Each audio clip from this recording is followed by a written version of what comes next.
Robert, thanks for coming on. Really appreciate you taking the time to have a conversation with me. Would you mind telling us a little bit about yourself before we get started? Yeah, I'm a philosopher of religion, Christian. I am chair of the department here at the University of New Brunswick. I've written a number of books on special divine action, and quite a few articles. Cool. Today's topic was divine intervention and laws of nature. Could you tell us your position on that? Because I know the classic position is that you can't have miracles, can't have divine intervention from Hume because that would be a violation of the laws of nature, and those don't happen. So, what is your position on the topic? Well, the classic argument of critics against miracle, or one of them, stems from David Hume. And he put forward the following argument. He said, well, if we're going to believe in miracles, we ought to do so on the basis of evidence. And the rational person believes that for which you have the most evidence. And he goes on to say, well, a miracle is a violation of the laws of nature. And he then asks the question, he says, well, which do we have more evidence for, the testimony for miracles? Hume presumes that you'd never see one yourself, and he's interested in undermining Christian accounts. So he's talking about testimonial accounts. He says, could the testimonial account for a miracle ever outweigh the amount of evidence we have for a law of nature? And he says, given that they conflict, given that you can only have one or the other, we should take the option that has the most evidence. And he says, then, by the nature of the case, we will always have more evidence for the laws of nature than we do for miracles. And on that basis, he has argued that there could never, even in principle, be enough testimonial evidence to believe in a miracle. Now, I should say that some commentators, they do want to claim that Hume allowed that in principle there could be enough evidence, but I think that they misread Hume's essay of miracles when they say that. I think they're saying what they think Hume should have said rather than what he did in fact say. One clarifying question: was Hume referring to there couldn't be any kind of evidence, or specifically testimonial? Hume takes for granted that you wouldn't see one yourself. He's very definitely a non-believer, so he doesn't really ever consider the possibility of observing one yourself. In addition, if you're looking at Christianity, at this point, we would only have testimonial evidence. We couldn't have firsthand evidence of the resurrection. So he doesn't really ever consider that there would be anything other than testimonial evidence for a miracle. Make a distinction between like scientific testable evidence versus testimonial evidence. So like if a scientist could confirm it in a lab some way, testable predictions, he wouldn't simply consider that testimonial. Would he be like, this is something worth more than simply the testimony of somebody? Well, he doesn't really consider that, but it would be testimonial evidence, because unless you're the scientist doing it yourself, if you say, well, I've tested this in my lab and this is what I report, I found that the event occurred, pretty well all of what we believe in science is ultimately based on testimony from people whom we trust. So, for example, if I say that I think that physicists have established the existence of the Higgs boson particle, my justification for accepting that will be testimony. And indeed, the justification for most scientists accepting it will be testimony. to the effect that, well, we did this and that we can replicate it. But no scientist ever replicates more than a very, very small fraction of what he believes to be scientific. Right, because I would think that Hume accepted a lot of the scientific data at the time period, and he didn't do the test himself. I'm for sure. Yes.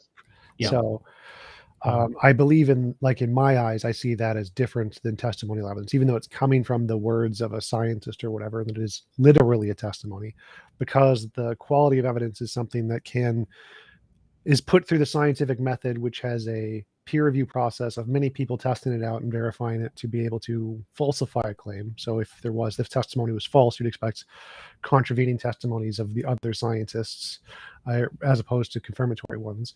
And because we have this reliable methodology, it seems more trustworthy than simply testimony. And so in this case, if Hume was like me, I would imagine he would make a distinction between simply testimony of miracles versus repeatably verifiable testimony of some kind that could in principle be tested. Well, I think what you're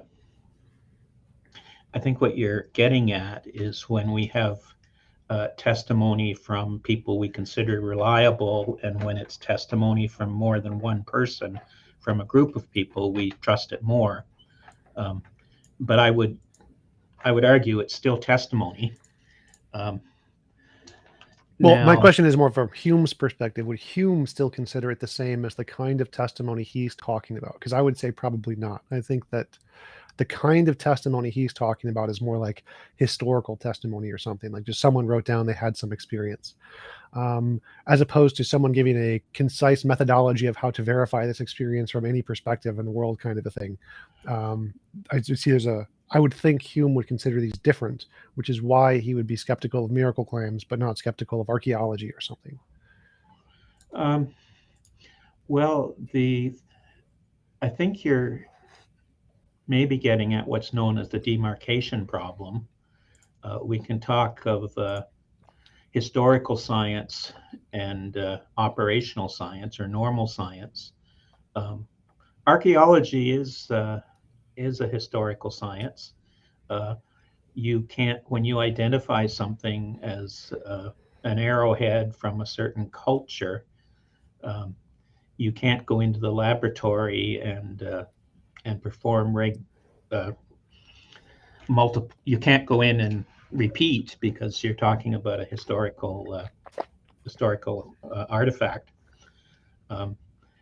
Now Hume would I think Hume is pretty rigorous. I think he would admit that the laws of nature, his acceptance of them is ultimately based on testimony. But he's going to say that the amount of testimony for the laws of nature plus his own experience justifies them.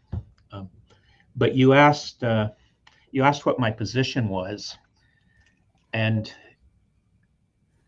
I think that Hume's argument is something of a red herring, in that it depends on the claim that the evidence for the laws of nature is at conflict with the evidence for miracles. So getting this balance of probabilities argument going depends on the two bodies of evidence being in conflict with one another. And what I would argue is that they're not in conflict with one another. The laws of nature do not by themselves tell us what will happen in the world. As an illustration, if an apple is falling from a tree and I reach out my hand and catch it, I've not violated the law of gravity. I'm simply an intervening cause. Similarly, if I throw something up in the air, I haven't violated the law of gravity. The law is operating at all times. I'm simply an intervening cause. So God can produce a miracle not by violating the laws of nature, but by being an intervening cause. As an example, suppose you were going to be playing a game of billiards, and as you line up to make your shot, just as you do that, as you're making your shot, I roll another ball onto the table. The chances are I will change what would otherwise have happened, but at no moment will I have violated Newton's laws of motion. So God can produce a miracle without ever violating the laws. And the importance of that, the implication of that, is that you can't oppose the evidence for a miracle to the evidence for the laws of nature. And if you can't oppose those two bodies of evidence, then the rational thing to do, unless you have reason to think that a posteriori that the evidence, the testimonial evidence is bad, then the rational thing to do is accept both bodies of evidence. Well, how could God be like an intervening force via the laws of nature? Like, obviously, he could change gravity in some way to make the apple fall faster or sooner or something. But that seems like it would, in fact, be an intervention breaking the laws of nature, because in order to change gravity in this one instance, No, I would haven't said he require. changes gravity. He doesn't change gravity. When I reach out and catch the falling apple, I have not changed the law of gravity. I've simply an intervening cause. So no, my position doesn't require God in any way to alter the laws of nature. Well, that's what I'm asking about. What is God doing that qualifies as a miracle in this instance? Is it something like, if this was already predetermined at the origin of the creation of the universe, kind of a thing, where he just set it in motion so this would happen at a convenient time? Or is it more like he's changing the psychology of the individual to make them do something? What exactly is God doing that qualifies as a miracle in this example? Well, take as a test case, in the New Testament, we have a record of Jesus multiplying loaves and fishes, or God multiplying loaves and fishes. So God could perform a miracle simply by creating more of the stuff that makes up the fish. So God could create a fish that had no prior history.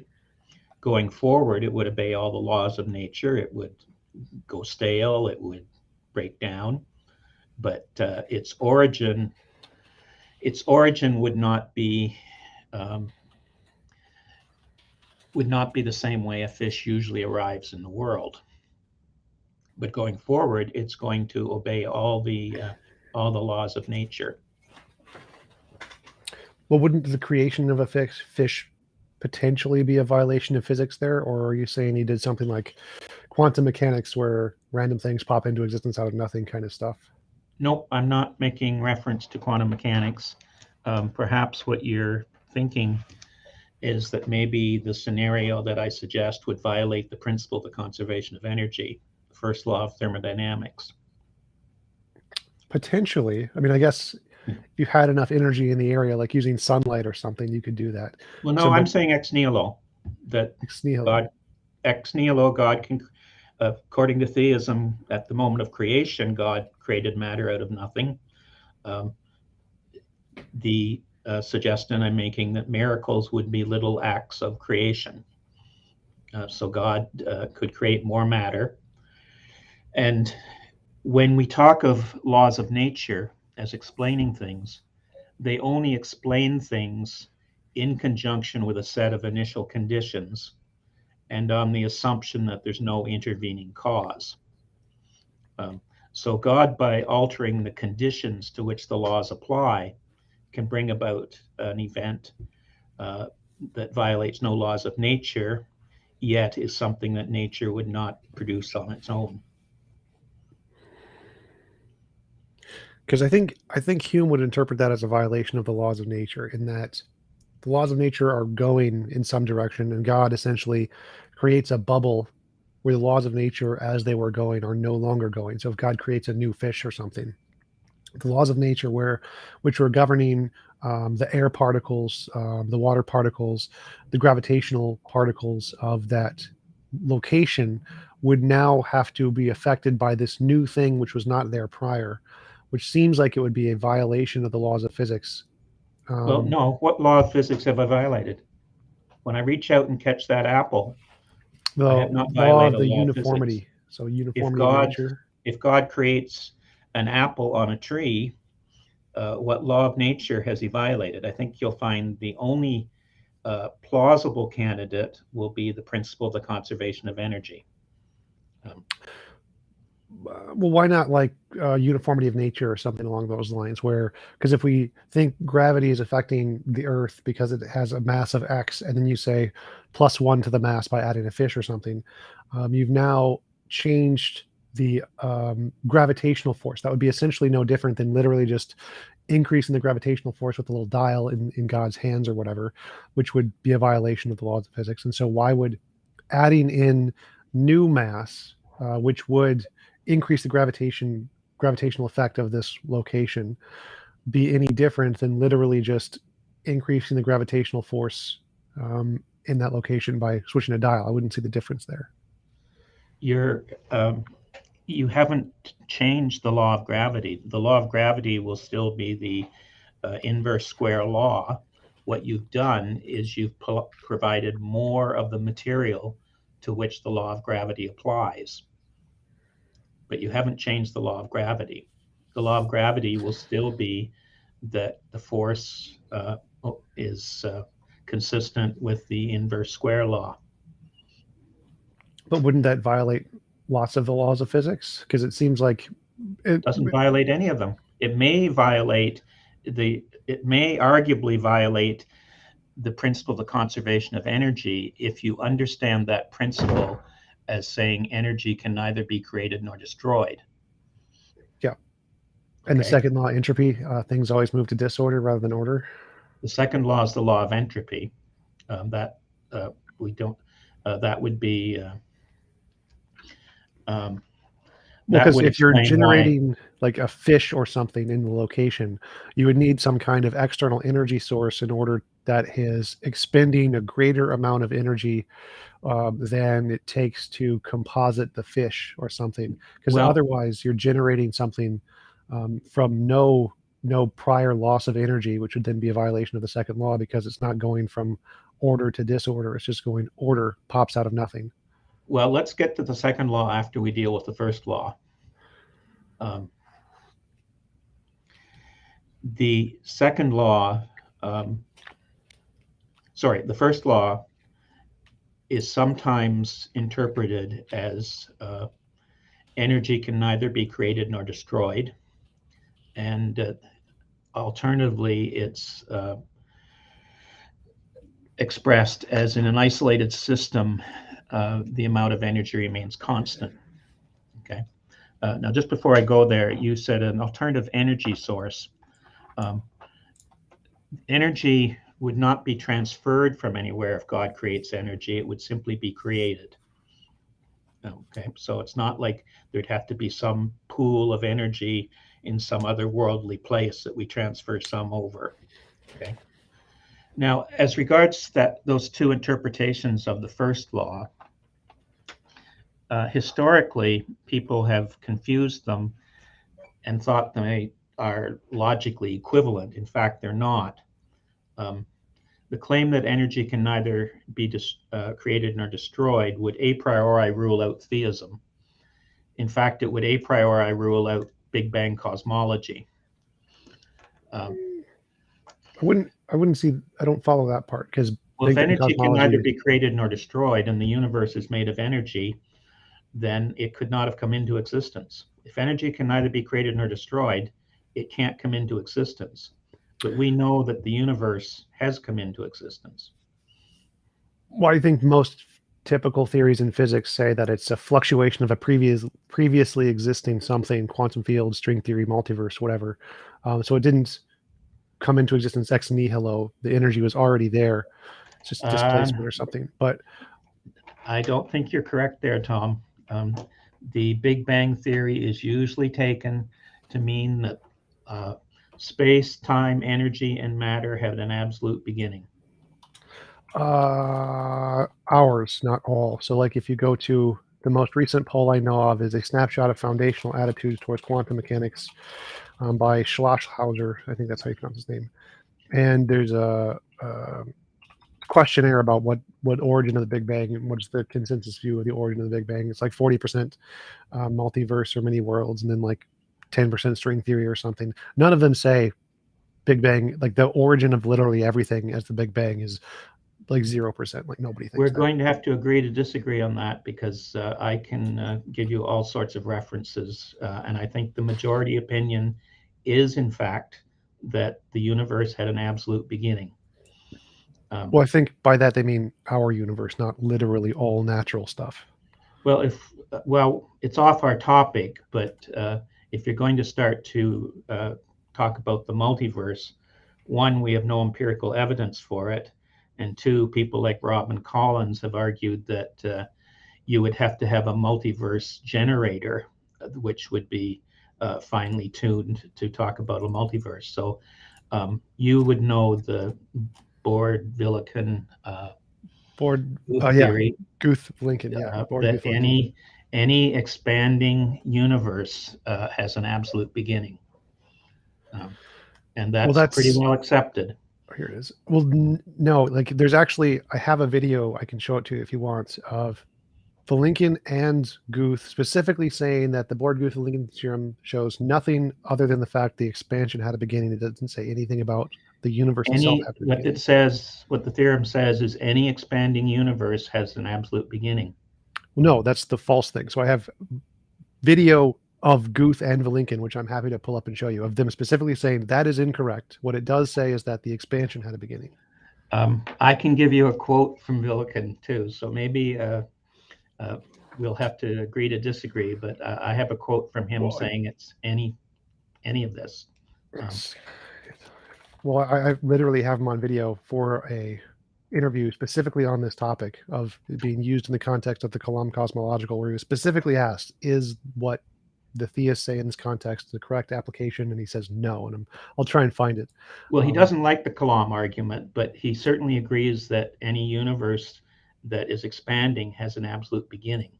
Now, the question of whether God is the cause of that is a different question. I don't think so. I'm pretty sure that's literally not what he believes. Well, I can pull up, it may take me some time, but I can pull up quotations from him. Please do. I'll find mine, and we can. I'll see shall we see if we can find it? Yeah, I'm on mine, looking for mine right now. Okay, just let me see if I can find it. How do you spell Lincoln? Lincoln.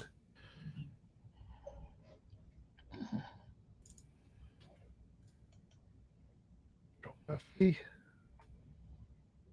1, 2, 3, 4. Transcripts. Control P.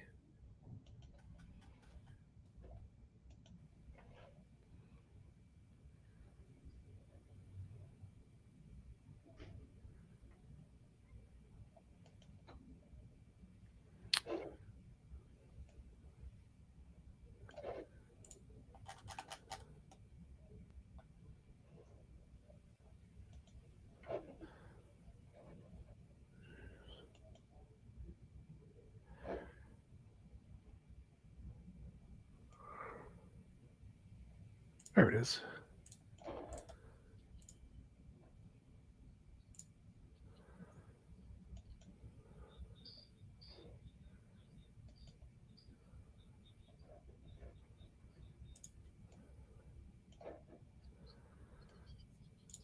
All right, put that there.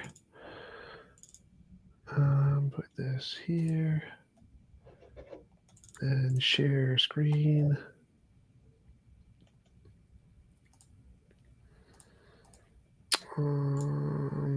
Share screen. Share audio. Can you see my screen just to check?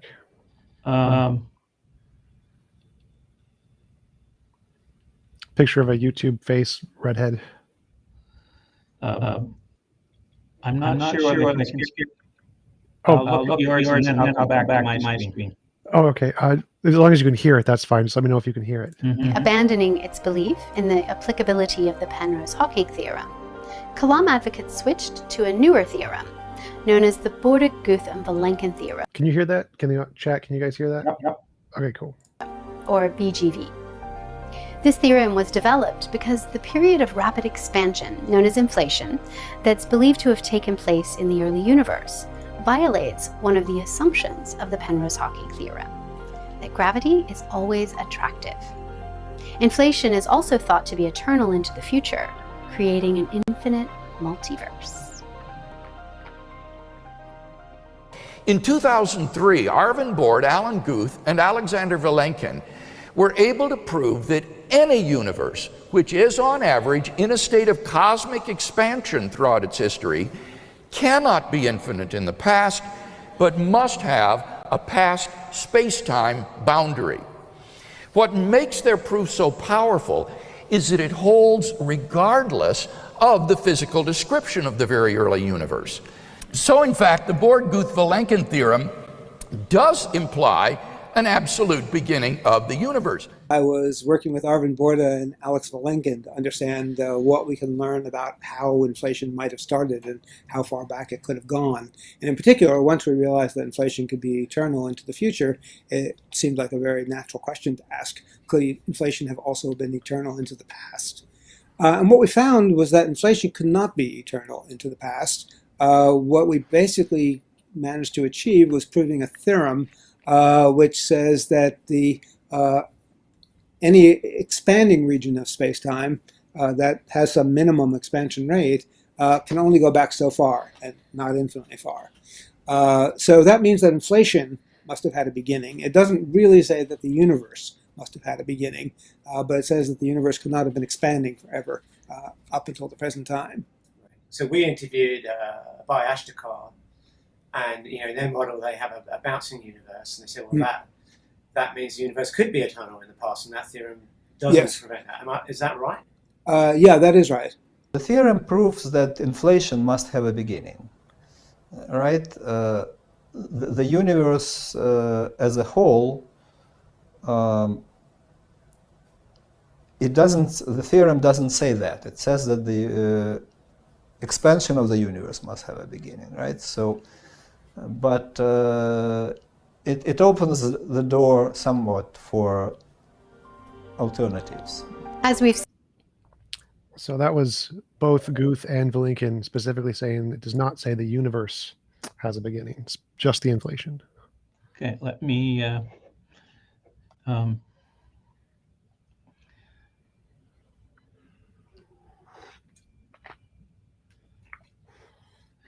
here is the quotation from Vilenkin. He writes, "We have no viable models of an eternal universe. The BGV theorem gives us reason to believe that such models simply cannot be constructed." And he goes on to note, "The theorem is sweeping in its generality. It makes no assumptions about gravity or matter. Gravity may be attractive or repulsive, light rays may converge or diverge, and even general relativity may decline. The theorem would still hold." In his book, Many Worlds in One, The Search for Other Universes, this is 2006, he writes, "With the BGV proof now in place, cosmologists can no longer hide behind the possibility of a past eternal universe. There is no escape. They have to face the problem of a cosmic beginning."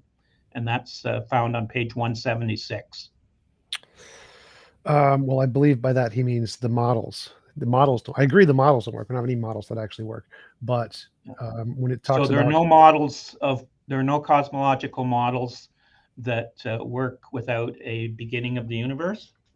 Well, no, they don't work as in there's no models that accurately describe the evidence we see in physics and can answer the questions in physics such that they are acceptable models to actually say might be something that describes the fundamental nature of reality. They're just generalized guesses, more or less. Nobody thinks that any of the models in physics are like really good at describing reality. But that doesn't mean that there isn't a beginning just means the models don't work yet. We're just very young models that don't have enough data. But then you're giving me a promissory note. What Vilenkin was saying in that quote is that we have no evidence for a past eternal universe. Sort of, but there's no evidence against it either. That's the point. I think that he says no to that, Tom. Well, I did just show a recent clip of him last year admitting this And on camera. I just read you a quote where he says there are no past eternal universes on our best evidence. Now, Well, in that you may book, say, well, as further evidence comes in, maybe they will allow you to say what you want to say, but that's a promissory note. That's not our best science. In addition, you have the second law, which says that energy gets more evenly dispersed in the universe.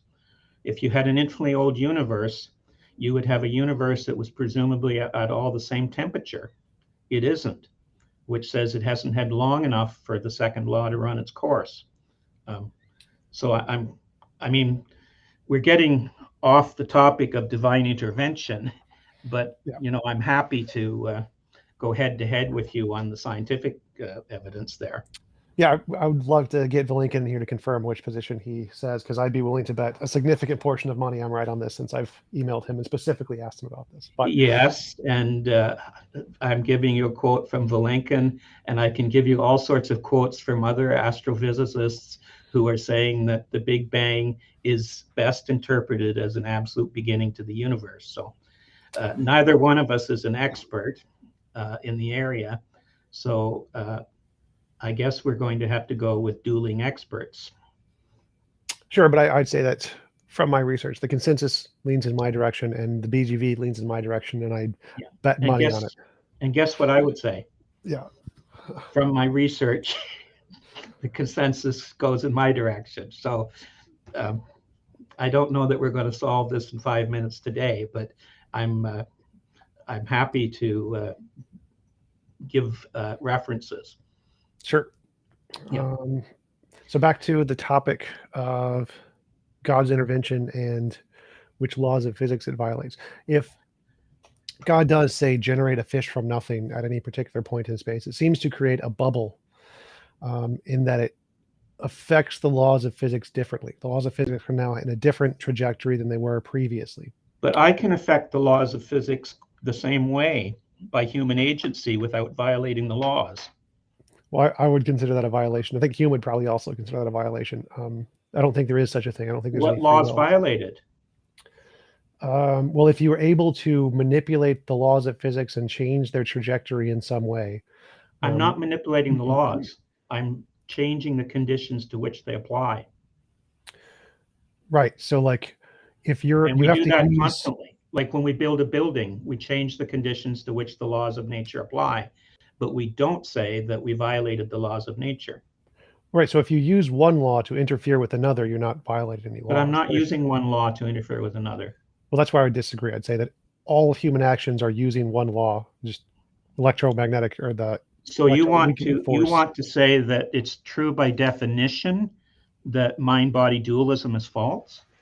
No, I'd say that's the best evidence we have is that the most supported position, but I would imagine Hume would consider that a violation if we could use our free will to do stuff in the universe. That would also qualify as kind of like a miracle that we don't have evidence for. And so I don't think you can use that as evidence to support the position against Hume. But our discussion is on whether we can have evidence for miracle. You can't begin by saying that. And a question I would have for you, do you want to claim that a priori we can know that God doesn't exist? No. No. So you would want to say, presumably, that we're not simply uttering a contradiction if we say that God created the universe. Right. Okay. So there could be evidence in favor of that. Sure. We were just disagreeing over whether there is, but there could be evidence in principle. Oh yeah, absolutely. I would say that. Okay.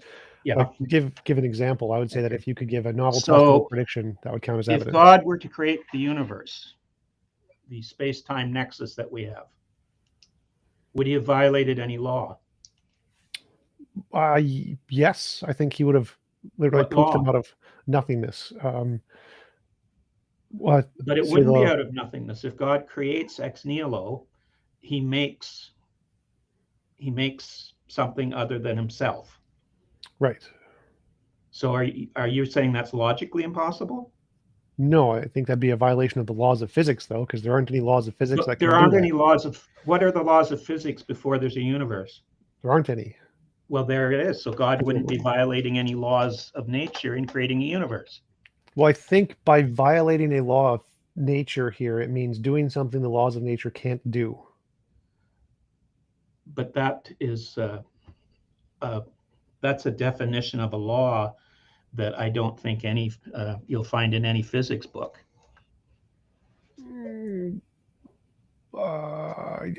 Where have you ever seen a law of nature stated that way? Well, be a violation would be the thing I'm defining, not the law part. The violation of a law would be doing But something laws of physics can't do. we've just talked about that I can alter what will happen without violating any laws. Only by using other forces is the consensus. I Well, believe. no, you've just said that it's logically possible for God to have created the universe. Sure. If God could create the whole universe, which is a collection of mass and energy, if that's not logically impossible, then you can't claim that doing it on a smaller level is logically impossible. Right. I never said either was logically But impossible. then But if he didn't violate just in the clarify, first place, I he hasn't claim both of violated in those the are second place. violations. I claim both of those are violations of physics, but it's not logically impossible to violate physics. But you haven't told me what violation of physics it would be. Doing something that no law of physics can do would be a violation of the laws of physics. But you've just said it's logically possible before there's any Yes. laws of physics for God to have created the universe. Yes, which is doing something none of the laws of physics can do, and therefore it would be a violation of the laws of physics. I think you're using a arbitrary, like a very strange definition of a law. Like, how does that relate to when we say the law of gravity is the inverse square law?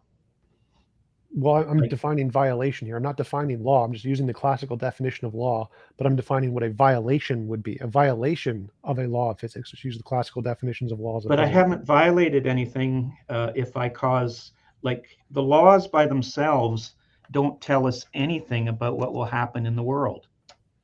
If you've got a parking lot and you've got Newton's laws of motion, say, that doesn't tell you what's going to happen on the parking lot on an icy day. You'd have to have cars there. You have to have a set of initial conditions. And unless you have the conditions to which the laws apply, all you have are conditionals. If that you have this if-then statements. If there are two masses, they will attract each other. I'm not quite understanding your objection here. So, like, if I created a new law of physics tomorrow, snapped my fingers, made a new law of physics, and added it to the rest of them, do you think Hume and most philosophers, most scientists would consider that a violation of the laws of physics, creating new laws? But you're talking as if laws are somehow out there independently of that to which they apply. Well, sort of. I think like a law is a representation of some kind of quantum field and how it interacts and governs the universe. And so I could create a new quantum field that has some nature that causes a new kind of interaction between things, and that I could describe with a law. And so if I created a new quantum field, which would then apply to have this new effect, which could then be described by a law, I'd be creating a new law of physics. And if I did that, that would seem like a violation of the laws of physics from the definition of most philosophers and scientists, I would imagine. If there was no physical universe, would there be any laws of nature? No, but I don't think that's relevant to the question here. So the question here is, imagine we're in the laws of physics today. And today I created a new law of physics. I just created a new fundamental force of nature or something. And with the quantum fields, however they work, would that be a violation of the laws of physics? And what's the relevance of that question to our discussion? Because if creating a new law now would be a violation, creating all of the laws at the beginning would also be a violation. So if God creates laws, he's violating them? Yes, because that's not one of the laws of physics. Creating new laws isn't the law of physics. If God creates a law, then he's violated that law? That seems very strange for you to say. Well, so if there was no laws of physics and then God added a law of physics, then that would be violating the nature of reality, which did not have laws of physics, by adding in a new one. And that would be a violation of whatever laws governed reality prior to the laws of physics, which would then be a violation of the laws of whatever you want to call reality. So yes. But the laws of nature would come into being at the same time God created the universe. Okay? Right. So prior, but I think we're straight. Like, my argument is that God's performing a miracle doesn't require a new law. It doesn't require violating old laws. If God creates ex nihilo a rock, that rock is going to obey all the laws of nature. It's just there's more of reality for which the laws to apply. Now, the only law that I know of that possibly would come into claim that it's violated is the principle of the conservation of energy. And it's stated in two ways. One, that energy can neither be created nor destroyed. And two, in an isolated system, energy is conserved. Now, my point is that those two expressions are not logically equivalent. The claim that energy can neither be created nor destroyed is a far stronger statement, and in fact would rule out theism a priori. So we have to decide which version of the law we should accept. And to the degree that it's supported by scientific evidence, it's the claim that energy in an isolated system is conserved that has the strongest evidential support.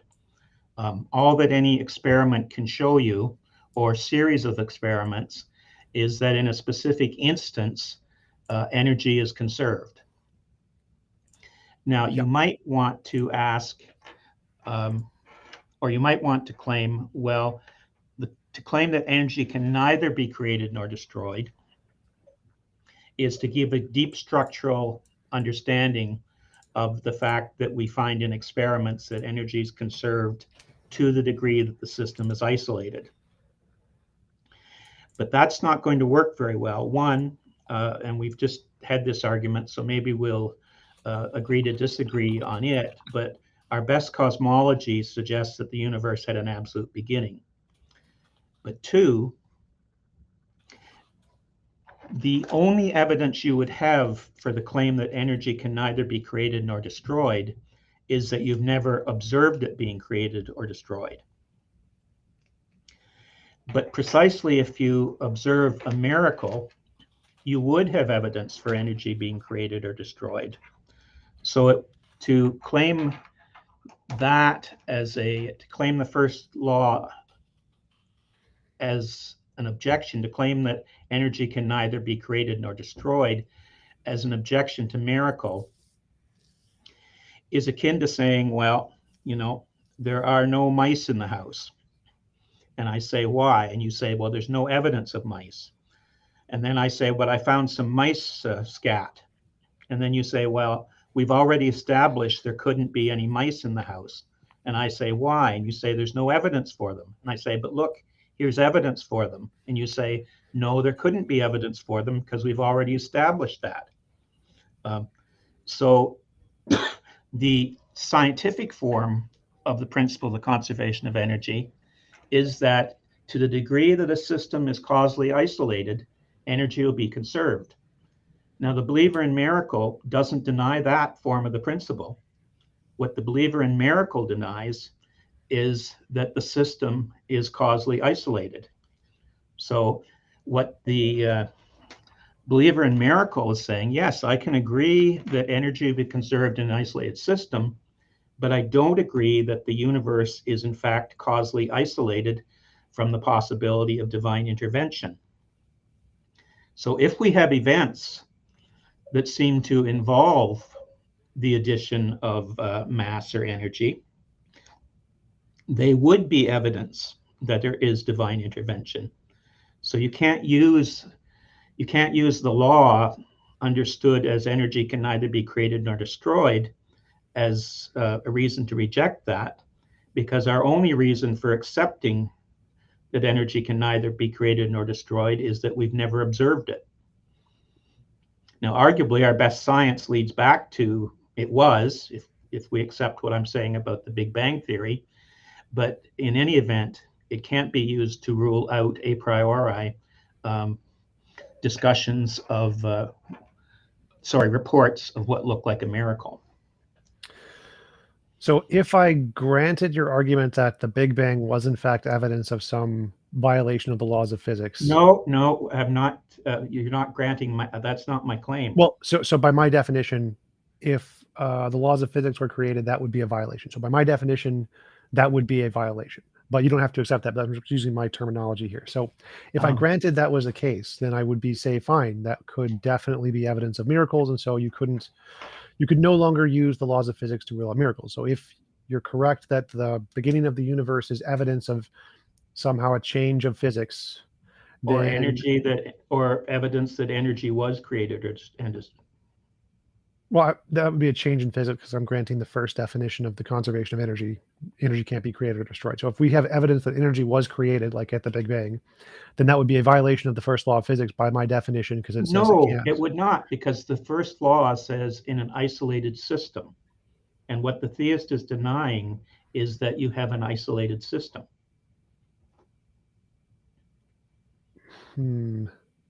Look, here might be an analogy.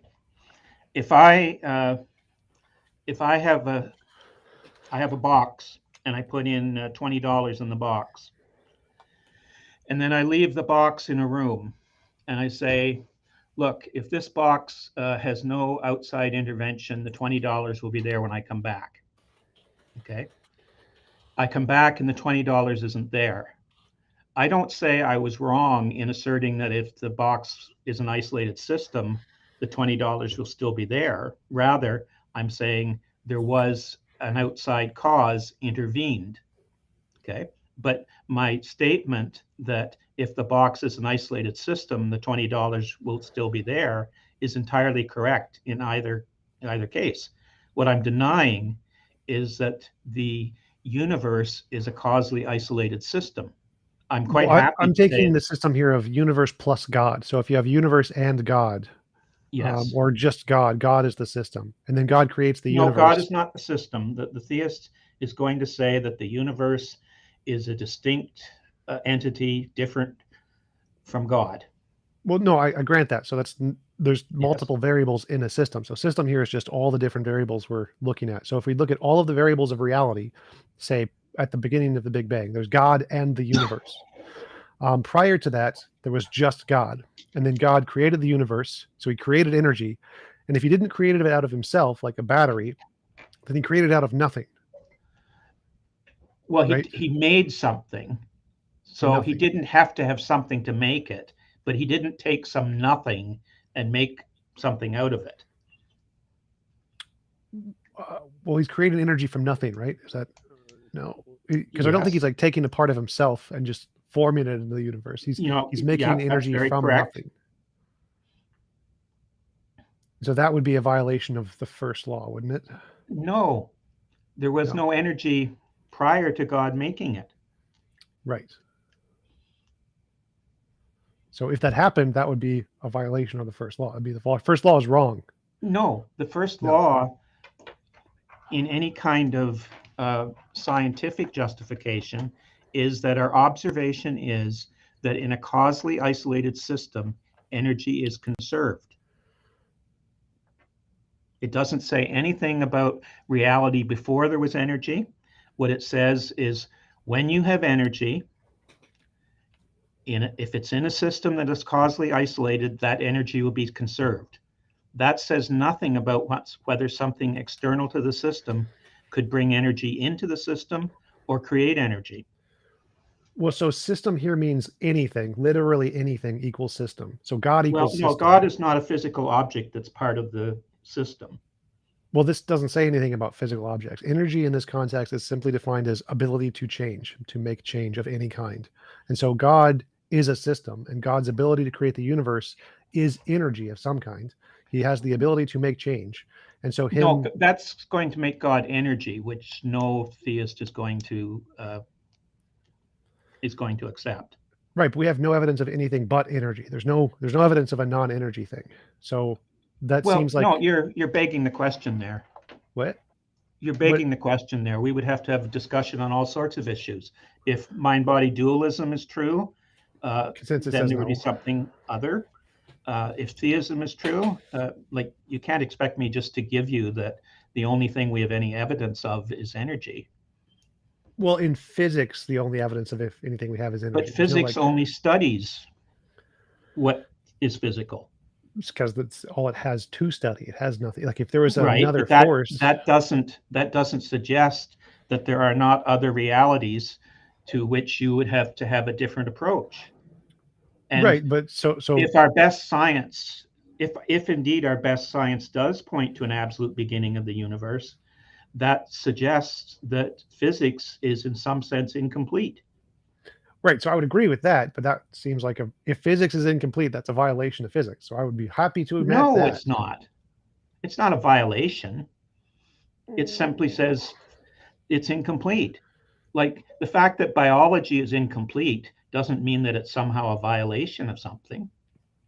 Well, so like physics says energy will be conserved, and if energy isn't conserved at any point, No, physics says energy will be conserved in an isolated system. Sure. So That's energy will what be it says. conserved in an isolated system. Then if you have an isolated system that doesn't do that, that would be a violation of physics. But that would be. But the denial of the person who believes in miracle is that you don't have an isolated system.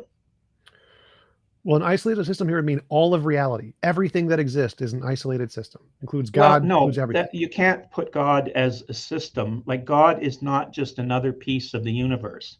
Like God exists in a different mode than matter. God exists necessarily.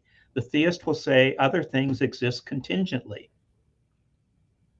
So I believe every physicist would agree that's a violation of physics. Like that's like just in the definition. Like if you have something, I can give you all sorts of physicists that don't agree with that. Luke Barnes would be one. Like the physicist is not entitled a priori to claim that all of reality is physics. That's an a priori claim. all right. So that part And if I you agree don't with. think something can come from nothing, then the Big Bang poses that there must be something other than the universe to cause it. Unless you're going to say you can have the whole shebang come into existence on cost.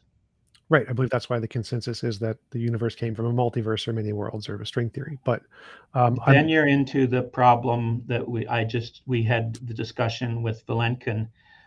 He says no. Well, I believe all the evidence is on my side of that one, and I can literally prove that. I can literally prove that I'm correct on this topic. And I could say that I can say the same thing. Well, I could say that, so it doesn't help you there to say I know this. I can equally say I know this. I'm happy to give you dueling experts, and I think that I can claim I know that the consensus will turn out to be on my side. It would be this. I would love to have the opportunity to just call the Lincoln and ask him, and then just be like, "Oh, okay, let's solve this one right now." Did you say that? Yes. And of course, we'd have to talk to all sorts of other expert cosmologists who say the Big Bang clearly implies an absolute beginning. Yeah, no, I just saw the polls that. Yeah.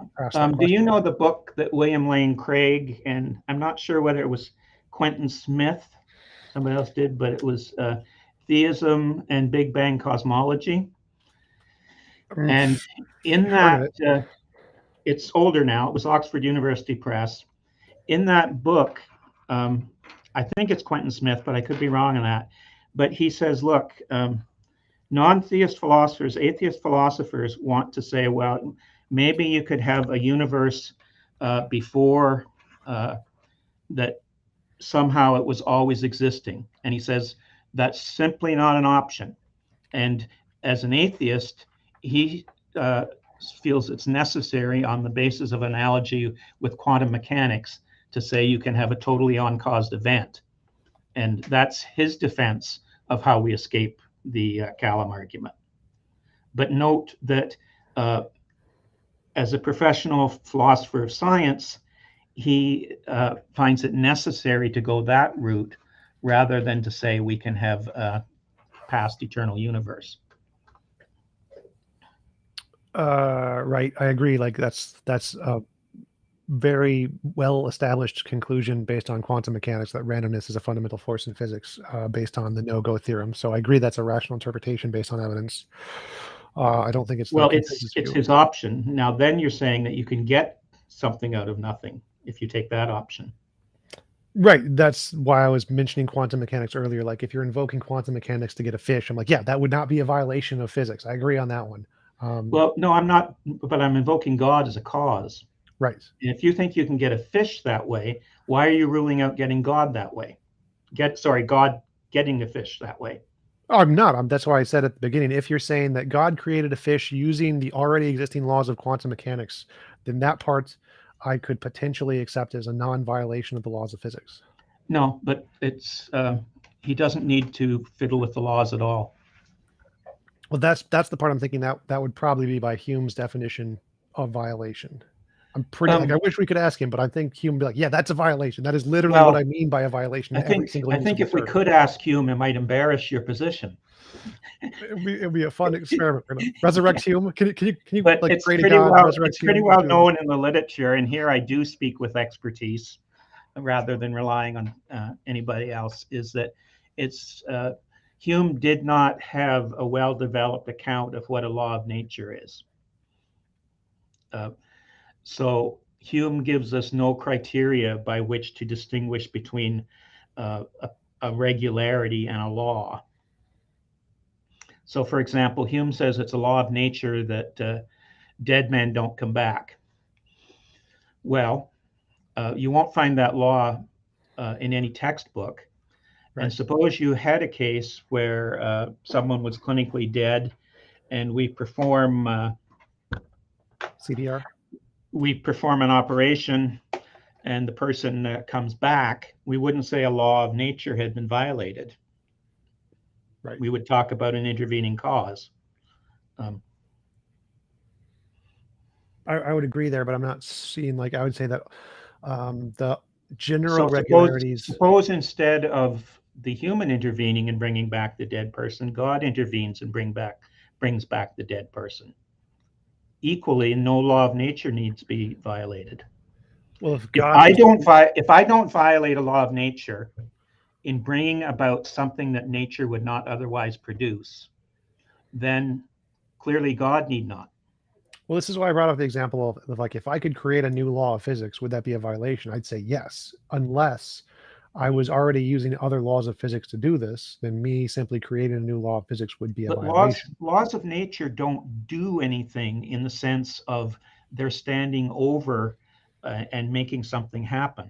Rather, laws supervene on causal powers. So what happens is masses attract one another, and they do so in a regular manner that we're able to develop an equation. Okay, but it's not like there's a law of gravity outside of things that is saying to the thing, okay, you move over and do this. Right, okay? I agree. If God creates more of something, then of course the laws apply. Fish that were created, they will obey all the laws of nature going forward in history. What they don't have is the causes that usually lead to a fish existing.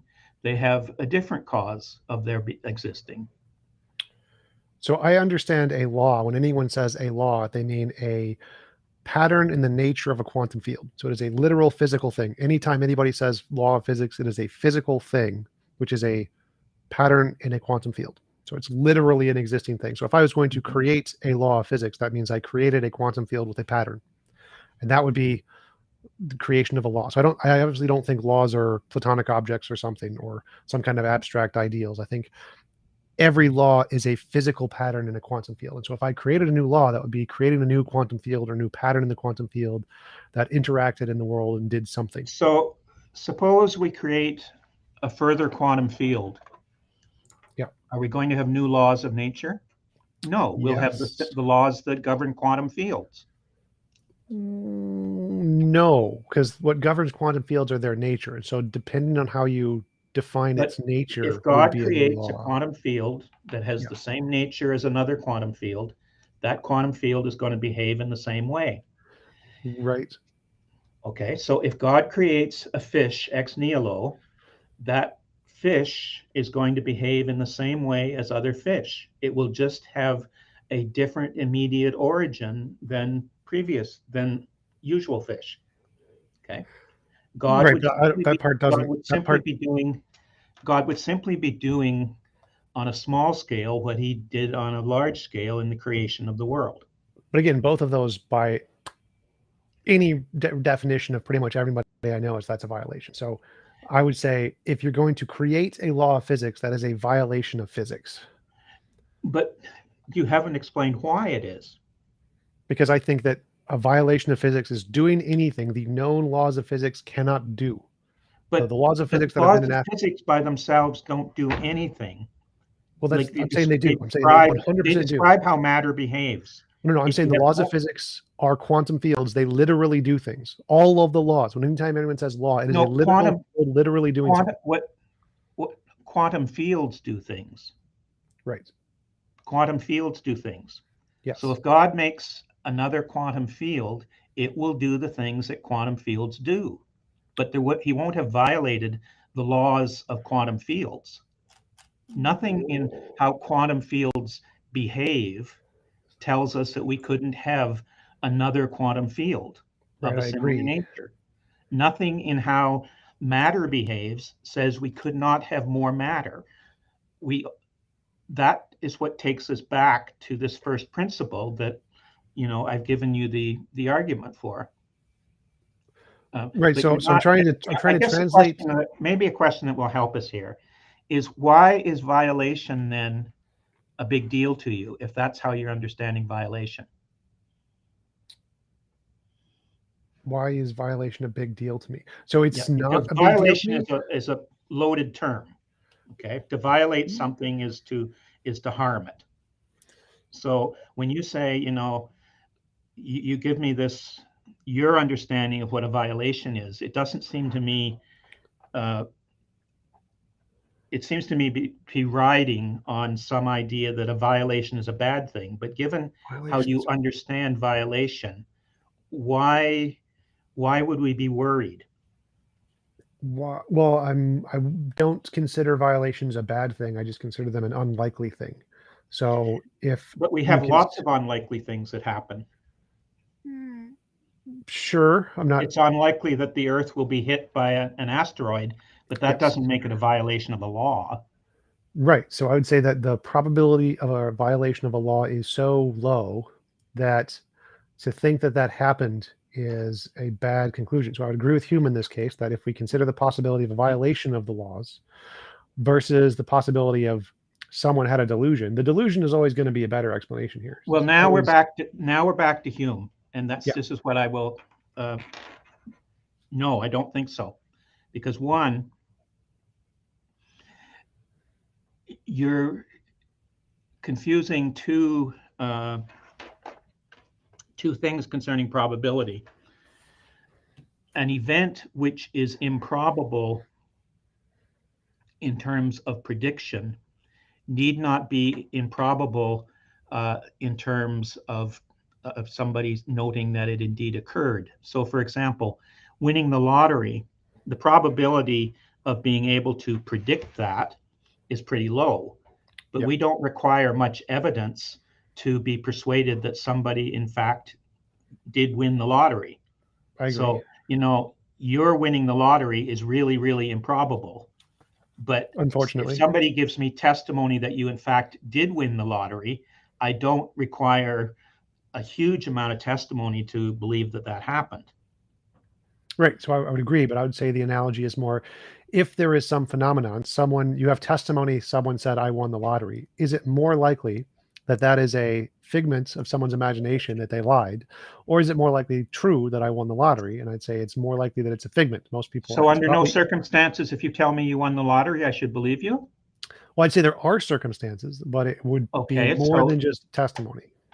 More than testimony? Yeah, like if you saw me driving a Ferrari, it'd be like, okay, now we got some evidence. But look, do you accept all the time, I would suppose, that if the newspaper reports that somebody won the lottery, that's a reliable report? If you consider the newspaper reliable, you don't do what you just said that you would. I don't trust the newspaper at all. I'm not big on modern media. Well, but let's say I did. So if I trusted the newspaper and I trusted their reports, then I'd say it's reasonable to believe that person won the lottery. Yes. In the same reason, I would say if they saw, I don't know, a orangutan or something, I consider it reasonable. But if the newspaper posted somebody saw a unicorn, I'd say, nope, I would not believe it. There is 0% chance I would believe a newspaper that said somebody saw a unicorn. But the difference there is one of them is only made up of discovered properties, and one of them is made up of asserted properties that has no empirical basis. And so, like, people winning the lottery, like, yes, that happens all the time. We know that happens. So to say that someone did, while it's unlikely, there is still already an implicit basis of evidence for that. Whereas if we say someone saw a unicorn, zero implicit basis for that whatsoever. Okay. Let me make a couple of points here. One, the criteria for establishing whether an unusual event occurred would be different than the criteria of what its cause is. Okay. Sure. You would agree? Yep. So you have to be careful, or a critic has to be careful in his or her argument, not to make the difficulty of being justified in recognizing unusual events to rule out naturalistic events that you would be inclined to accept on the basis of testimony. Sure. You don't want your argument to prove too much. Right. But determining whether an event occurred, that's a different question than whether we should call it a miracle. Wait a minute. So that part I think I might disagree with. So like if we have an event that occurred, somebody saw a unicorn and they wrote it down. That could be caused by an actual unicorn existing, or it could be caused by a delusion in their brain. But I still consider the event occurred either way. The event occurred, they had an experience of some kind. No. I'm not asking whether it's true that people thought they had this experience. We're talking about whether they in fact had that experience. Take as an example. Because like the whole take point as an of example, meteorites. Yeah. There was a time, indeed, the famous French astronomer Laplace, he refused to accept accounts of stones falling out of the sky because his theory had no room for it. And the only people reporting this were peasants. Now, we could ask your question, which is more likely, that the person is deluded or that they actually had a stone fall out of the sky and that's what they're reporting? Okay. Now, it doesn't take somebody with a PhD in physics to recognize being hit on the head with a stone, right? Sure. Equally, when I meet people, I'm pretty good at discerning whether they're alive or not. Sure. Okay. So supposing somebody reports to me and there's no reason to think that they're suffering from any kind of illness. There's no reason to think that their senses aren't in good shape. They report to me that they ascertained that somebody died, and then they meet the person 3 days later. Can we recognize when somebody's alive? Generally.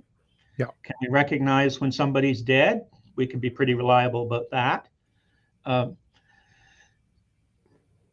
So the question then, if we accept the event, is what's its best explanation? But it won't do to say, well, if the best explanation is miracle, therefore we can't accept the event, because the question of whether we accept the event is a separate question from what's its cause. So stones falling out of the sky is a pretty unusual event. Unless we accept that event, we won't go in and ask what its cause is. Now, people who said the stone fell out of the sky and it's a miracle, they would be mistaken. But if they simply say the stone fell out of the sky, they could very well be right. The question is, what explanation do we give of the unusual event? So it won't do to say, well, if the unusual event would be most plausibly explained as a miracle, we can't accept it. Right. So I would agree with that part, but I would say that if there is a more plausible explanation that we already have evidence for, then we should accept that explanation over the miracle. Okay, and that's fair enough. So then we go to the question of what's the best explanation. Now we know that human agency can bring about events that nature would not otherwise produce, or that would not otherwise happen. I think that's begging the question also. Well, I don't think we know that. Will you give me any kind of agency? I don't. I'm a determinist. I think that there's no free will. But you would still, I mean, if you look at, if you come across Mount Rushmore, to use a hackneyed example, yeah, you're going to talk about some agent doing that. You're going to say there was some kind of intelligent agency involved. Yeah, as long as we still assume that that's a result of physical forces acting on their brain or something. But now you're begging the question. Well, as a possibility, it's a possibility that it's just a possibility. Forces. Okay. Yeah. Now, suppose we were to establish. You're familiar with the story in the Gospel of John of the raising of Lazarus. Yep. Well, supposing we establish. We have really good testimony that Lazarus was in fact dead. And suppose we have really good testimony that he is in fact, that he was later alive. Now, we have one set of issues around establishing that, but the separate question is, suppose we establish that, what's the best explanation? Delusion. Okay. And I would suggest that the best explanation there, if we've established that indeed it happened, is to appeal to some kind of intelligent agency. And why would that be better than delusion? Well, you're going back to the first question. Well, I see those as, I think they're that separate delusion, questions. I don't see how they're separate questions, because Well, it's the question of whether you are hit on the head with a rock falling out of the sky, separate from the question of whether that event has a natural explanation. Well, sure, but I'm saying like the question here is well, by analogy, this is the same issue. It's one thing to say. I'm not seeing it, so help me on. I'm saying that if we take your example of Laplace, where people say they saw rocks falling out of the sky, I'd say Laplace is justified in saying, no, you probably had a delusion. If there's no background information that we have of us ever seen this occur, there's no testable predictions, there's no way to verify this, and we just have some testimony of a few people, then I'd say, nope, that's more likely a delusion. So even in the case of Laplace, or in the case of Lazarus, if we have lots of evidence of people having delusions, we have very little evidence of rocks falling or people rising, the more rational conclusion is to say those people had a delusion than to grant the conclusion that what they said actually occurred. And that would be the better explanation of the phenomenon. Well, I disagree, because I presume you've never been hit on the head with a meteorite. I assume so. Yeah. And you've never seen a rock fall out of the sky. I've seen a meteorite, but let's assume I haven't. You've seen a trail of light across the sky, but you have not seen, I presume, a rock fall out of the sky. Like literally all the way to the ground in front of my feet kind of a thing? No. Yeah. So why do you believe that that happens? Testimony. Testimony. More like you've read about meteorites.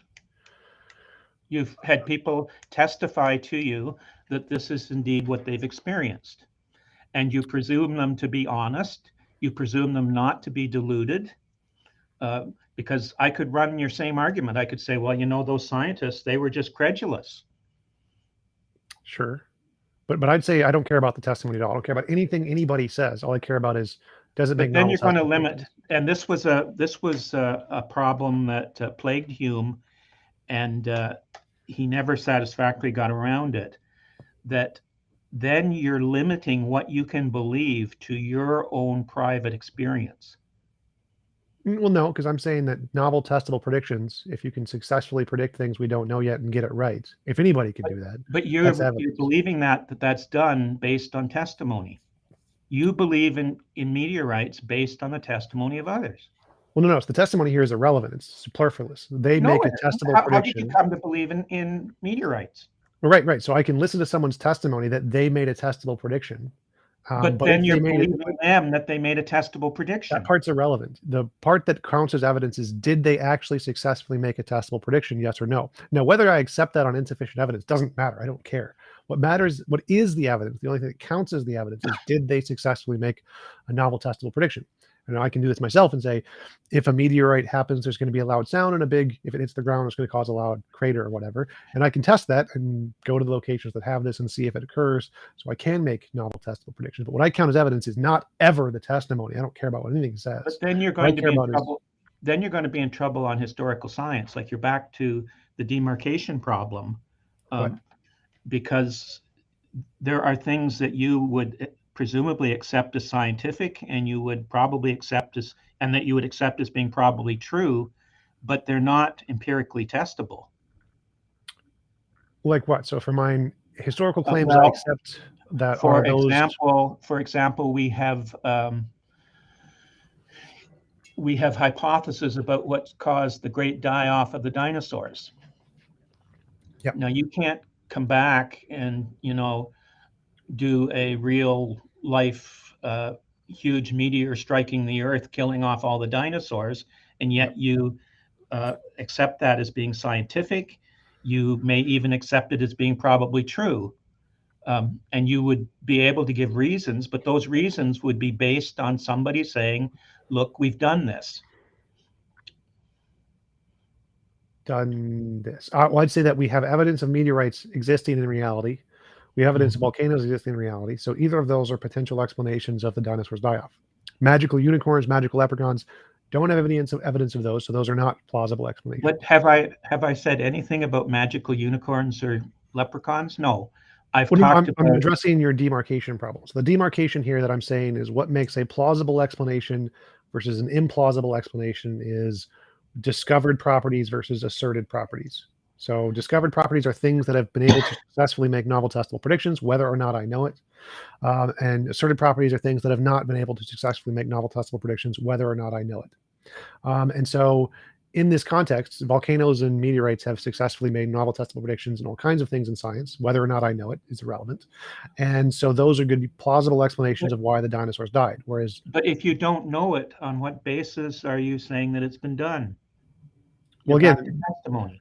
Again, so I don't, whether I know it is irrelevant here. I don't care if I know it. I could just be a brain in a vat. It makes no difference to me whether or not I know it. But how do you know it is the question. How do you know it? You know it because people have told you, we've made these predictions. I don't care. Pretend I don't. Pretend I don't know it. Pretend I know literally nothing. I was born 5 seconds ago. I know nothing. I can still say it's a valid explanation if it's been able to make novel testable predictions. It's not a valid explanation if it hasn't made novel testable predictions. So I don't care if I know it.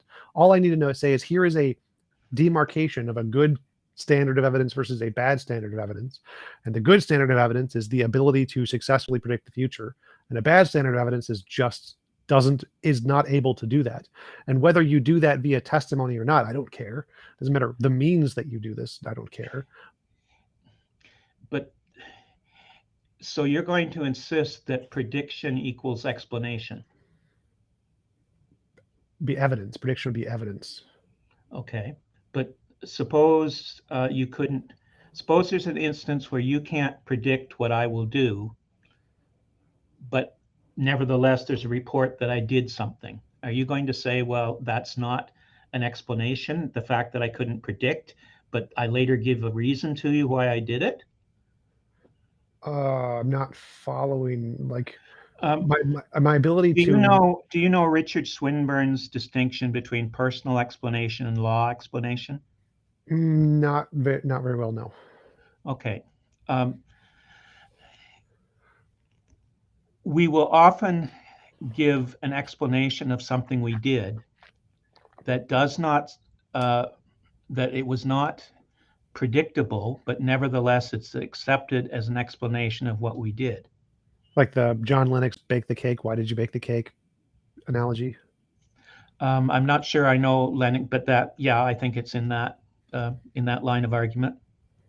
Gotcha. So yeah, I would agree there, but I'd say that like I wouldn't say that I need to be able to predict your psychological motivations if those things have already been predicted in other instances. So if I say people like other people, so they bake cake or whatever, that's a past. We have lots of examples of that. So I could predict that if my mom loves me, she will bake a cake.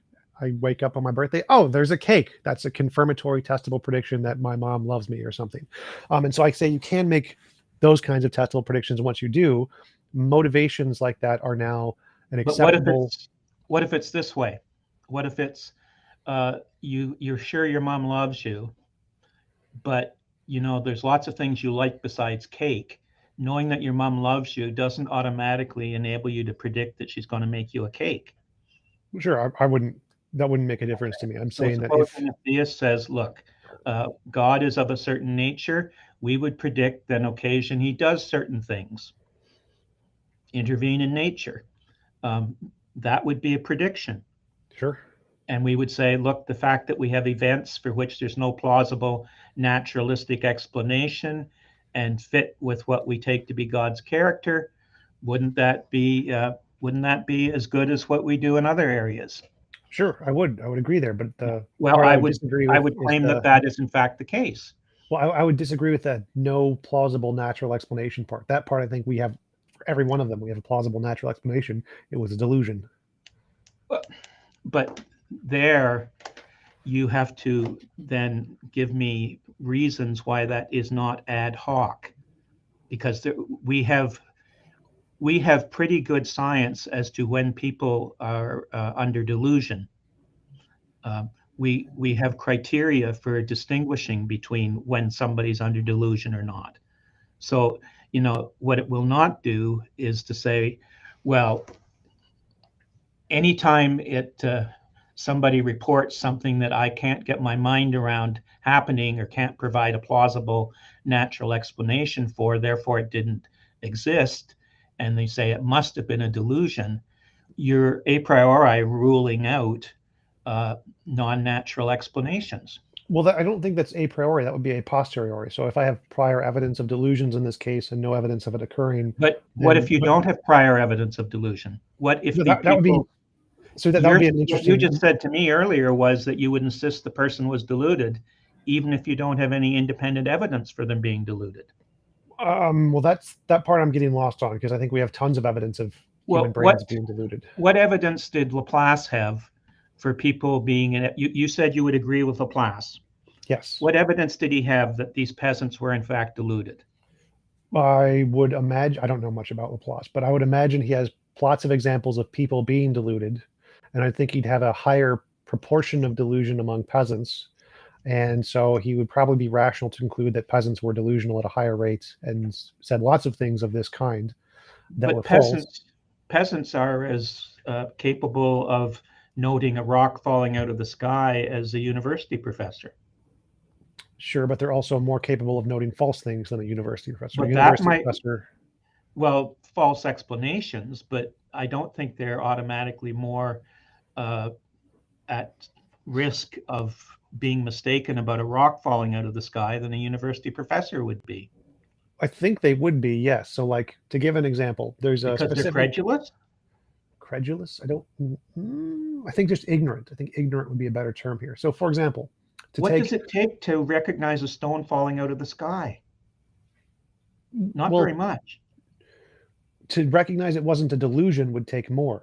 Like, to recognize the difference between was this a thing that actually happened versus a part of your imagination, there are many different things that we think are real, false memories that are false.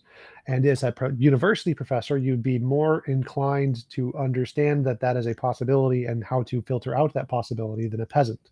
For example, there are bereavement delusions. Bereavement delusions we know are extremely common.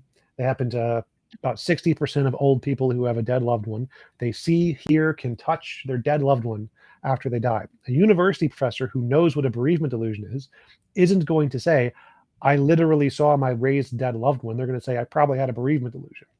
A peasant who So doesn't were all know the of this peasants, information but then would not have that information. They wouldn't know what a bereavement delusion is. And so they're more plausible to say, I literally touched my dead loved one. They came back from the dead.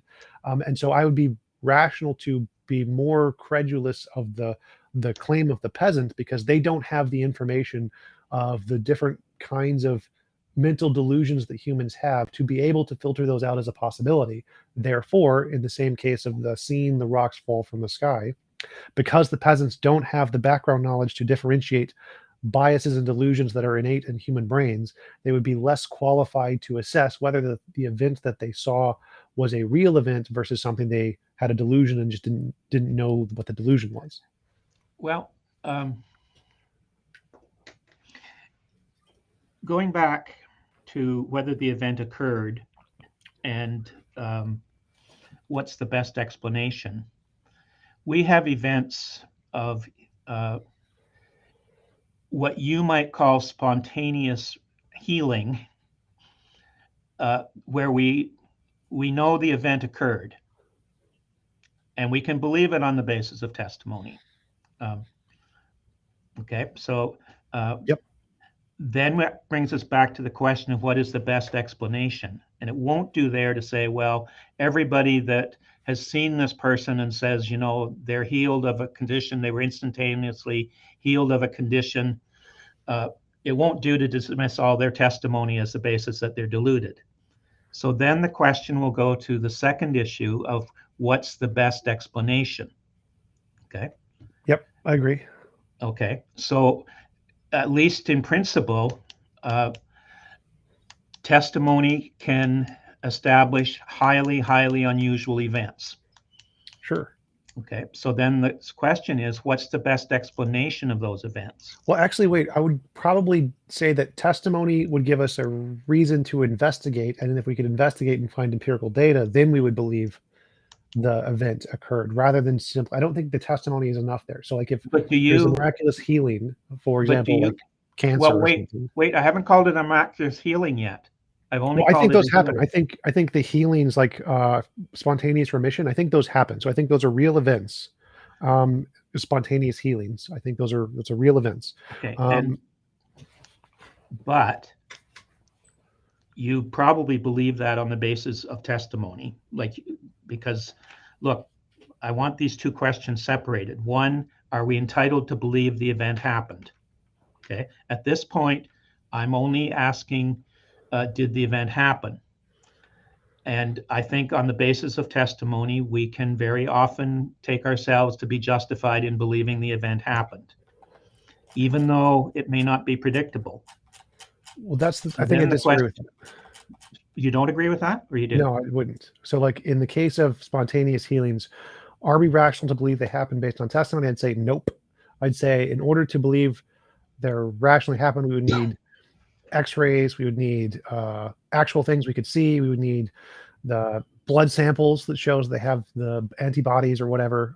Well, you just told me that you believed this, that these spontaneous healings happen. Because they have all of those things. But they have all, but what basis are you believing it on and taking yourself to be justified in believing it? Well, again, my personal knowledge here is irrelevant. The fact that I believe is, but I'm asking you, do you accept that your belief is justified? Sort of. So I'd say that if I really cared, if I really wanted my belief justified, I would investigate in the field, find the actual data myself, and then confirm it. Yeah. I don't do that because I don't care. So I wouldn't say mine is sufficiently justified to the degree that I think you're asking the question about. But I think that it could be. I think I could go do the research. I could justify it in this case very easily. I'm just sufficiently inductively accepting of the methodology of science to just trust the methodology of science, regardless of my. Let me refer you then to a book here called Testimony by C.J.A. Cody. And he argues very carefully, very expertly, it's the standard in the discussion of testimony, is we can't get out. What is his name? C.J.A. Cody? I believe that. Cody, C-O-A-D-Y, and the book is Testimony. I believe it's the epistemological status of testimony, 2002. Yeah. Gotcha. Yeah. You will find that you can't get as free from testimony as you're suggesting you can. But assuming that we can establish the event occurred, we could take blood tests of the person, we can take x-rays before and after, we've established the event occurred. Okay. Yep. Then we move to the question of what's its best explanation. Yep. Okay. And if as we investigate, it gets harder and harder, the more we know, then that would seem to be reason to say that it's more probable that we have a non-naturalistic explanation than a naturalistic explanation. Now, why do I say that? Well, we know that intelligence can produce structures and patterns in nature that would not otherwise occur. So we look at this and we say, look, as far as we know, with undirected forces, this can't happen. And then we say we look at it for another 20 years, and the more we know, the harder it is to provide the naturalistic explanation. Then at some point, the best explanation would seem to be an explanation in terms of intelligent causality. Now, if we know we didn't do that, then it becomes rational to think that we can make reference to a non-natural intelligent cause. I probably wouldn't agree with that, because I'd think until we had some independent evidence of a intelligence outside of brains, or an intelligence made of brains that are outside of humans or something, then it couldn't be a plausible explanation that such a thing did anything. So if we had, here's a miraculous healing, we can't explain it, and no matter what we look at in nature, we don't find a way to explain it, I don't think we could then infer it was a non-natural intelligent design, because we don't have any evidence of non-natural things, just like we don't have any evidence of a natural force that could do what this. Would you allow to be evidence for a Novel testable non-natural prediction. intelligence? So I'd say that I could give a prediction, say, if there is a non-natural intelligence, say it's named Bob, Bob will do something in the universe. Like if I pray to Bob, he'll generate a gold brick. I pray to Bob, gold brick appears. That would 100% be evidence of Bob. Okay, Or, now does Bob have to do it every time you ask Bob? a higher rate than chance, whatever that means. So Okay. gold bricks appearing have a pretty low rate of chance, so it just has to happen enough So times. supposing we find that we have these kinds of healings at a higher rate than chance, could they be taken as evidence for this non-natural intelligence? If there's a causal relation that it happens under some testable position. So if you pray to Jesus and it happens at a higher rate than if you pray to the spaghetti monster, then yes. Okay, so in principle, you would agree. Yep. Yeah, Yeah. novel testable predictions I'm happy with. So if you could pray to a Okay. particular god and it happened at a higher rate than at any other control standard, yeah, absolutely, that's evidence. Yeah, and what I would argue is that this is in fact empirically the case. So when I talk about miracle, and you'll see this in my book, The Legitimacy of Miracle, I say the philosopher's task is to remove the conceptual underbrush. Like where you and I have arrived is you've said, well, in principle, you could convince me that it's a miracle if the empirical data were right. Okay. Yeah, And I started with that actually. I was trying to give that exact example. This is a long way from Hume, who said that never in principle could you be justified in believing in a miracle. So yes, if you want to know whether miracles occur, then all that philosophy can do is remove bad objections. The task of saying whether in fact this happens will be a historical inquiry. Okay. Oh yeah, I absolutely agree. I would Yeah. agree that Yeah. saying that it's in principle impossible for miracles to happen would be false. I would agree. So I do think Hume, we've made some progress since Hume there, and I believe it is possible for miracles to occur. But I do believe it is, as long as there is a more plausible alternative explanation, then it won't be justified to conclude miracles, and you would need some kind of novel tests and predictions to get there. Yeah, well, I would agree. What I would argue, and again, for a better than us interrupting each other and talking over each other, I'd suggest my book, The Legitimacy of Miracle. The question is, as I would say, it is ultimately an empirical question. And maybe we'd both agree that when you come to the arguments for God's existence, I think it's very important and very helpful to take them in line with our science. So if we're looking at the teleological argument, I think it's relevant to look at scientific questions around the origin of life.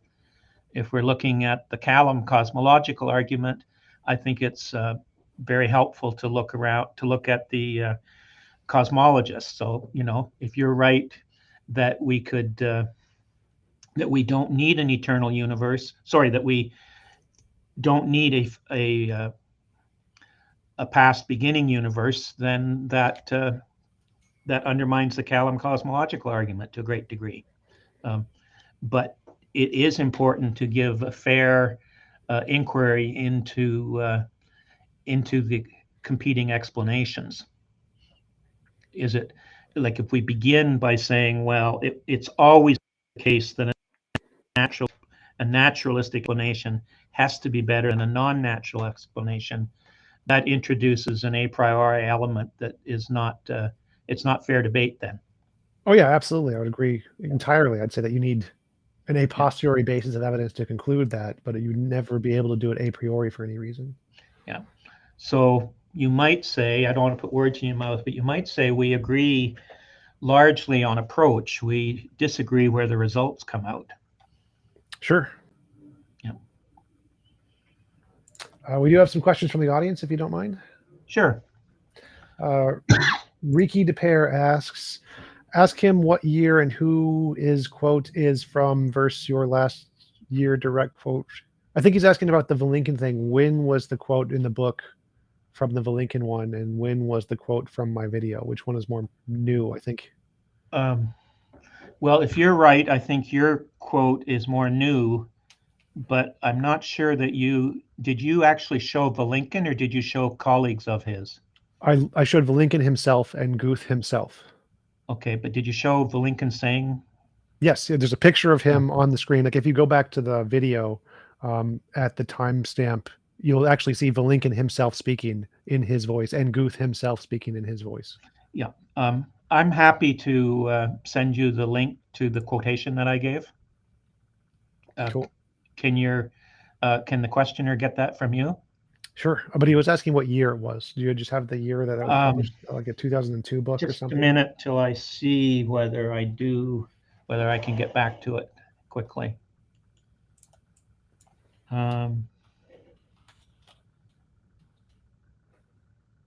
2006, I believe. Mine are from 2022. Yeah.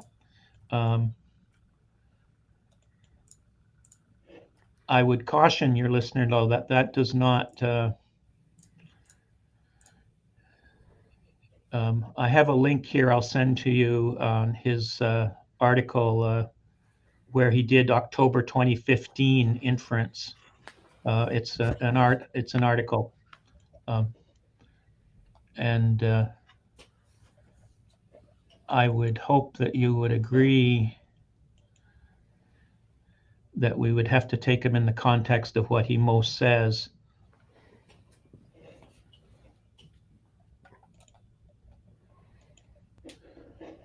Okay. Is there another question?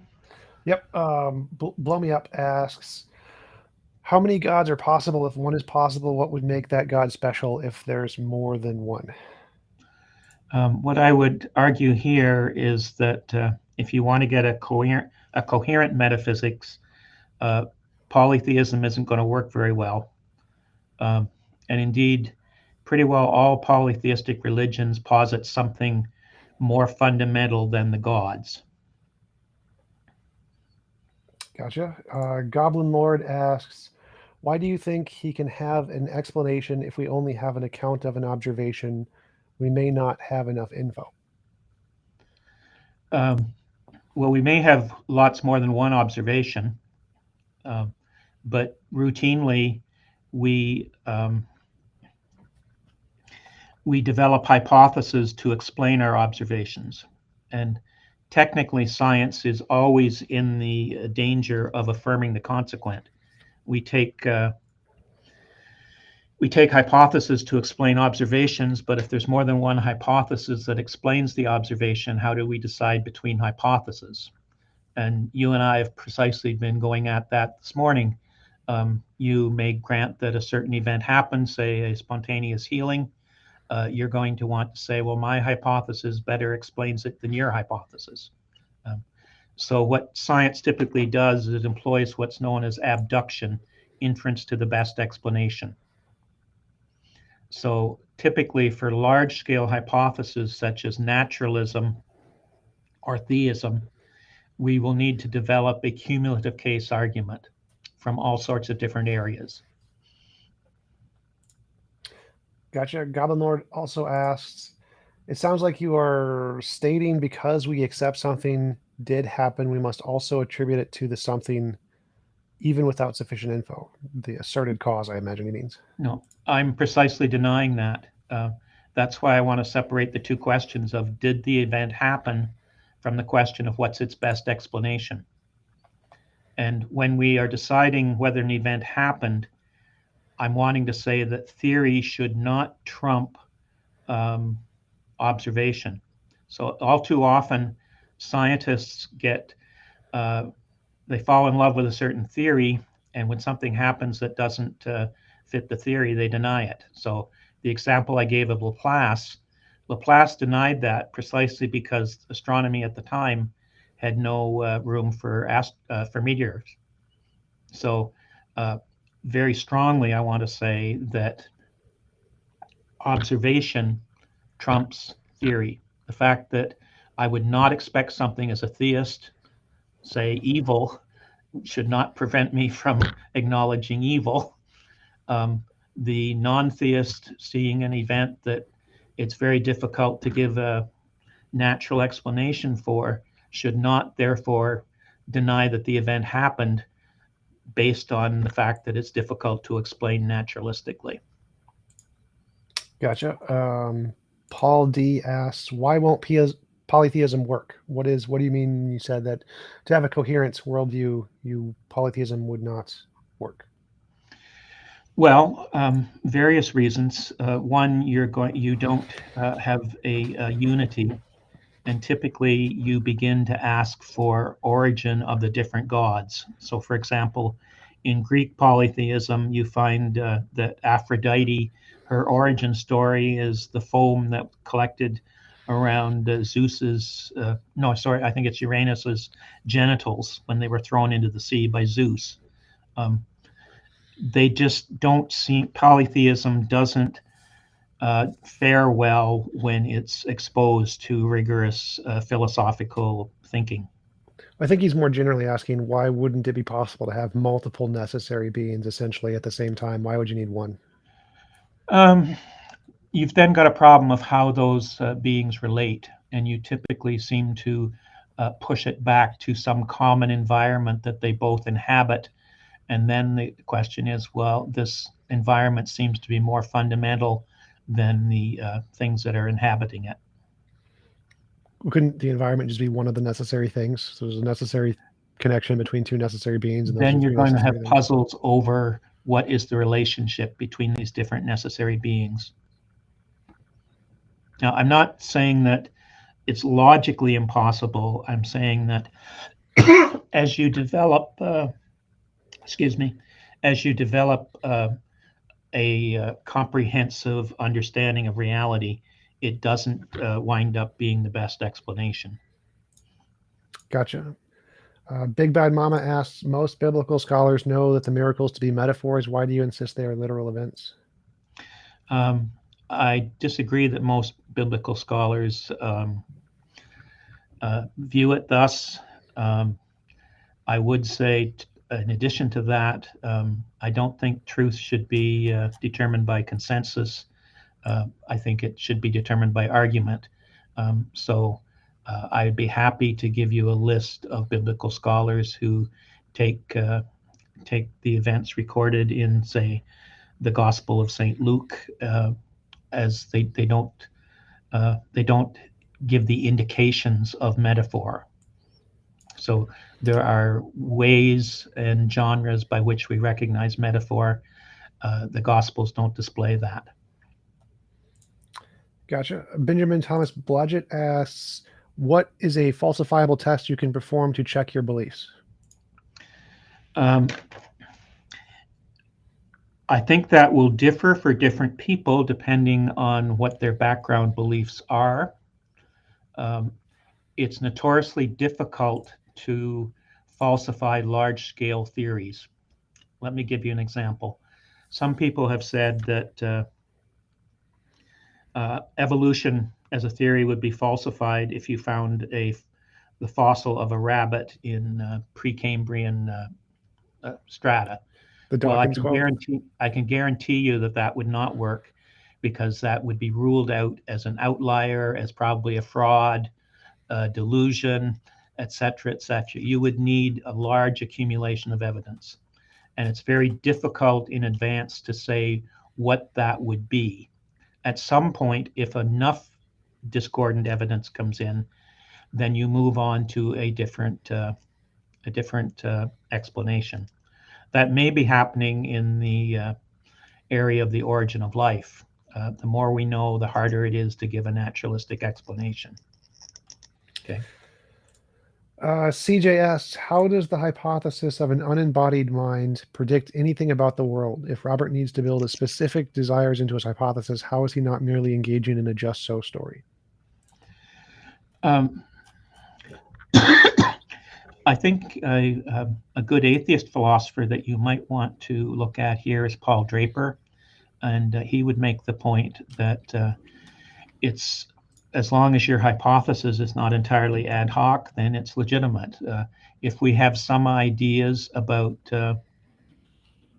what we would take the nature of a divine being to be, then it's legitimate to use that as a hypothesis. So, for example, it seems clear that evil is evidence against the God hypothesis. The question is it sufficient evidence to say that God does not exist? We must always evaluate disconfirming negative evidence in the context of positive evidence. If there was no positive evidence for God's existence, then it's entirely justified for the person looking at the problem of evil to say God does not exist. I suspect Tom would take that position. Yep. That there is no positive evidence and that evil is disconfirming. On the other hand, I would argue that we have all sorts of positive evidence, and that it outweighs the negative evidence from evil. And I would agree with Draper that any you can make up any hypothesis you want as long as it's not logically contradictory. I'm fine with that. Benjamin Thomas Badgett asks, what would be evidence against your belief? Well, one is I admit that evil is evidence against my belief. I suppose if we were to come up with evidence that the universe has existed eternally, that I would see that as counting against the Callum cosmological argument, which I think is compelling. Again, if we had a totally convincing naturalistic account of the origin of life and things like the Cambrian explosion, I would say that would put paid to the teleological argument, maybe not the fine-tuning form of the teleological argument, but that that would undermine my confidence. It's relevant here to mention Thomas Aquinas. Thomas Aquinas says there are two basic reasons that people do not believe in God. One is they don't think the hypothesis of God is necessary to explain things. So Occam's razor, do not multiply entities needlessly, would come into effect. The second is the problem of evil. Now, I happen to think that appealing to God as a necessary explanation of the origin of universe, as the origin of biological life and development of biological life, I happen to think that we're not multiplying entities needlessly, but that the data requires it. Gotcha.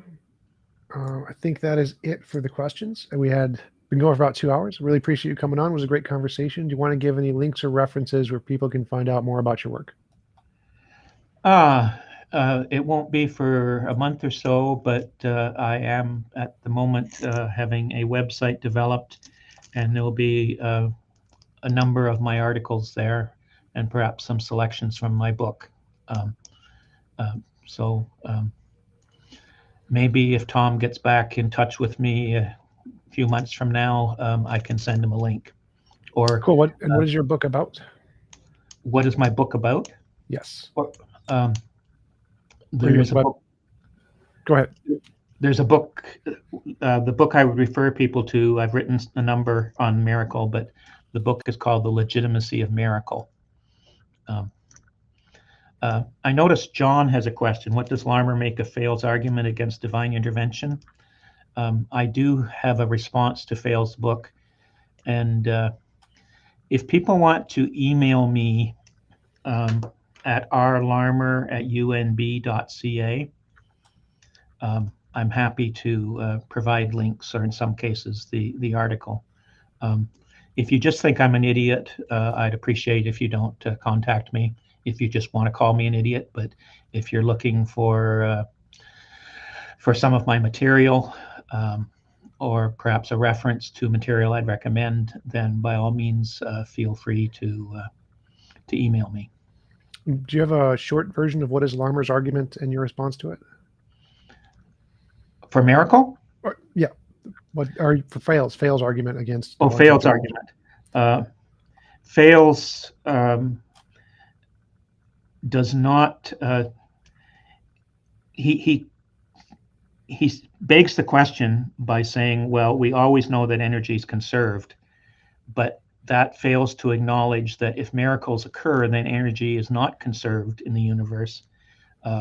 So he can't rule out energy never being created by simply saying it never happens, and then use that as a reason to say, therefore, miracles can't happen, because that would be like saying, well, we know there are no mice here because there's no evidence. But then if I give you evidence of the mice, you say, well, there couldn't be mice here because we've already established there are no mice. Okay. But for the longer version, look up the article. It's in the International Journal for Philosophy of Religion. If you drop me an email, I can send you the reference. And Kane wanted me to ask his question. Do you believe in witches? How much do you attribute your daily life to witches? I think because there's been lots of testimony of witches in the past, kind of thing. How much do you attribute to your daily life to witchcraft spells? I would say, really, I don't attribute what happens in my life. I don't think I attribute any of it to witchcraft spells. Perhaps... I think the argument is implying there's tons and tons of testimony of witchcraft and witches, but we reject that. Why wouldn't we do the same to miracles, kind of a thing? I would be happy to explain why I reject that and not miracles. That goes into the detailed empirical stuff. I would say that we, in history, can be ashamed of what happened to a lot of women when witchcraft was taken so seriously. Now, you might ask a further question. I don't think that I would link it to witches, but You might ask, do I believe in a devil or do I believe in demons? That's a different question. Gotcha. And do you have like just a brief answer to why you would reject which testimony but not miracle testimony? What is the difference between those kinds? Because I think most atheists see them as pretty much synonymous. The amount of evidence. I can point to really, really strong evidence for miracles, and it's not nearly as good evidence for witchcraft. Now, that does not mean that I don't think that you could have evil supernatural influences that cause things in the world. Gotcha. All right. That's it for the questions. Thanks again for coming on. I really appreciate it. And I hope you have a wonderful rest of your day. Yeah, you too, Tom. Thanks.